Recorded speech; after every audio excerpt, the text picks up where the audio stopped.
জানো তো, সেদিন শ্বশুরবাড়িতে গিয়েছিলাম আর একটা পিকনিকের আয়োজন করেছিলাম আমরা সবাই মিলে। যদিও অনেক দিন করা হচ্ছিল না। সেই পিকনিকে আমাদের মেনু ছিল বিরিয়ানি আর ছিল ডিম। সেই বিরিয়ানিটা আমরা কীভাবে রান্না করেছি সেটাই তোমাদের সাথে একটু শেয়ার করার জন্য চলে আসলাম।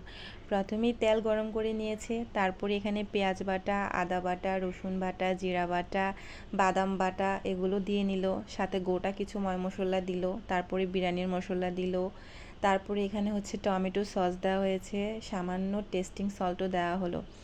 এরপরে নেড়ে চেড়ে নিল, কালারটা খুব সুন্দর আসছে তাই না? তারপরে এখানে ধোয়া মাংসগুলো দিয়ে নেড়ে চেড়ে দিলাম। দেওয়ার পর এখানে আমরা দিয়ে নিয়েছিলাম লবণ আর দিয়েছি গোটা কাঁচামরিচ। ঝালটা আমরা একটু বরাবর পছন্দ করি সবাই, সেজন্য একটু বেশি করেই কাঁচামরিচটা দিলাম, যাতে প্রত্যেক বাইটে বাইটে আমরা কাঁচামরিচ পাই। তারপর এখানে দিয়ে নিয়েছিলাম টক দই। তারপর কিছুক্ষণ রান্না হওয়ার পরে এখানে আমরা দিয়েছিলাম আলু। জানো তো, বিরিয়ানিতে আলু আমরা সবাই পছন্দ করি। বিরিয়ানি আলু ছাড়া যেন কীরকম কীরকম লাগে।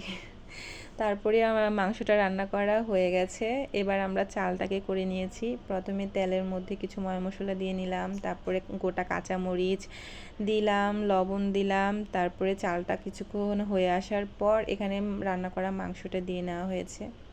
তারপরে এগুলোকে কিছুক্ষণ নেড়ে চেড়ে দমে রেখে দিয়ে আমরা রান্না করে ফেলেছি বিরিয়ানি। দেখো কত সুন্দর ঝরঝরে হয়েছে তাই না? খেতেও খুব মজা হয়েছিল। তারপরে এখানে দেখো ডিমগুলোকে আমরা একটা ভাজা দিয়ে নিয়েছি। খুব মজা করেছি, যদিও অনেক দিন